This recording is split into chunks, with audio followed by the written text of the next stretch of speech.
So we're reading a Treatise of Affliction by Thomas Case, a 17th century Puritan pastor, and man, this is just packed with good stuff. And today, the section of our reading is titled, Through Hardships and Troubles, God Teaches Us to Rely Less on Ourselves and More on Him. And here's the thing about this is that, my 88-year-old mother, she lives here in my home with my wife and I. She has her own apartment here in our house. And man, this last month, I have learned how weak that I am just through some of the things that she has went through. I came into this month, and it was a month of a sabbatical for me from being a pastor. I was going to take this whole month off. My wife and I were going to go on vacation. We had all these plans to do all this fun stuff and relaxing stuff, and I had a whole bunch of stuff built up in the last 2 months that I just needed to unload of and just kind of process and just take my time and take a break. Well, as soon as I came on to break, my mother came down with sepsis and almost died, went to the hospital. Out of the hospital, had to go to the nursing home. From the nursing home, she finally made it back home. When she finally made it back home, 2 days later, after being here, she fell and broke her hip and had to have hip replacement surgery, and we started all over again. And man, let me tell you something. In and of itself, that wouldn't have been a big traumatic deal, but with all the other things that happened these past few months, and just sometimes that can happen to us, man. And then there's just these other things that just normally would be able to carry that weight, and man, it just becomes overwhelming. And I understood and understand that old hymn, Lord, I need thee, every hour I need thee. And so that's what affliction, that's what it will teach us. That's what hardships will teach us, it'll teach us to rely less on ourselves and more on the Lord. Okay, so that's kind of a long introduction. You usually don't do introductions that long. Let's get to the reading now.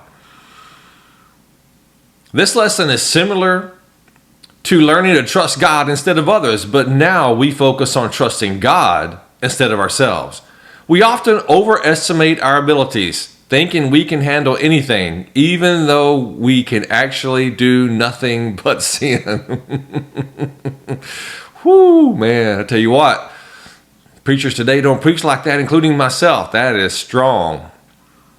Our own strength, number one, our own strength. When life is good, we think we can handle any difficulty. We imagine ourselves as strong as Samson, able to carry any burden. But when real challenges come, we realize we are just like everyone else and can easily falter.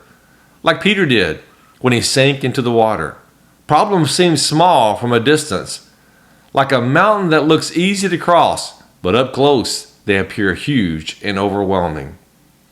The thing about it is that sometimes when we see that mountain from a distance, whatever it may be, we think, it's really not that big of a deal. I can handle that. It's interesting to me is that we never really know how we'll handle something until we find ourselves in the midst of those circumstances. And just like I said in the beginning of this, sometimes there's a lot of peripheral stuff that's not really that big of a deal, but it's already weighing on us. And then when we hit that one more weight, it's just too much. It's more than we can bear. Continue reading here. Peter thought he loved Jesus so much that he would die with him and never abandon him. He was confident that even if everyone else ran away, he would stay. Yet, when tested, a simple question from a servant girl made him deny knowing Jesus. Similarly, in the Book of Martyrs, Pendleton's boasted that he would endure flames for his faith, but when that time came, he could not follow through. In prosperity, we often overestimate our strength, but real challenges show us our true weaknesses and teach us to depend on God. What a great illustration. Talking about Peter, I believe that Peter was 100% sincere whenever he said, I'll die before I deny you. I believe that he really meant that. But man, we never know how we will respond in the circumstances until we find ourselves it's just better to go into everything. But Lord, I need thee every hour. I can't stand on my own 2 feet, God, unless you hold me up. We need to enter into every circumstance knowing that. Number 2, just as we tend to rely on our own strength, we often trust too much in our own wisdom.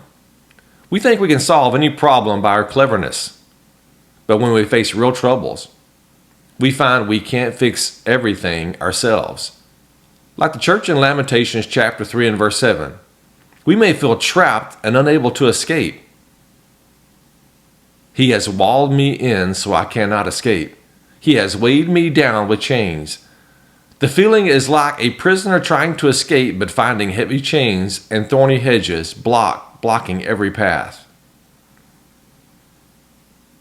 Even if a person is willing to risk everything to escape, they often find themselves stuck, as Lamentations 3:9 says. He has blocked my ways and blocked my stone. This shows that we can't solve our problems on our own. We need God's help. The Apostle Paul experienced this when he faced several troubles in Asia and despaired of his life. In 2 Corinthians chapter 1, verses 8 and 9, he felt like a dead man. But God allowed this so Paul would learn to rely on him, not on himself. We had the sentence of death in ourselves, that we should not trust in ourselves, but in God who raises the dead.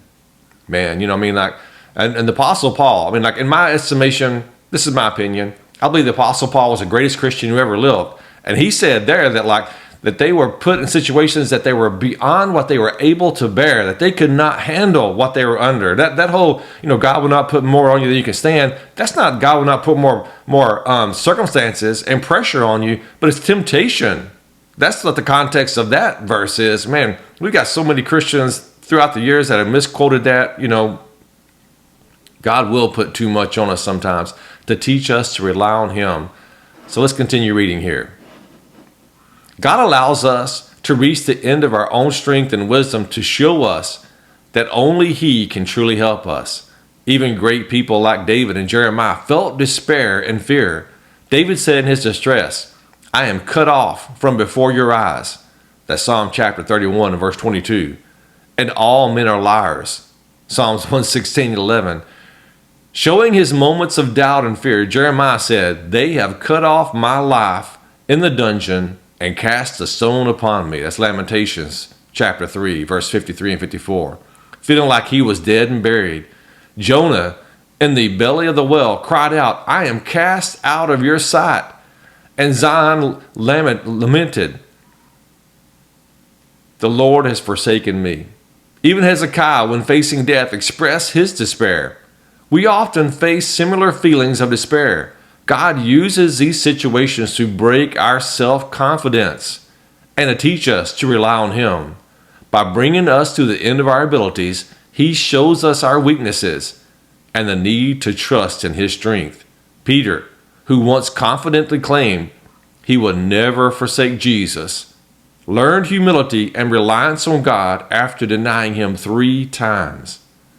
When asked by Jesus if he loved him, Peter could only say, Lord, you know, admitting his dependence on Jesus' knowledge and judgment.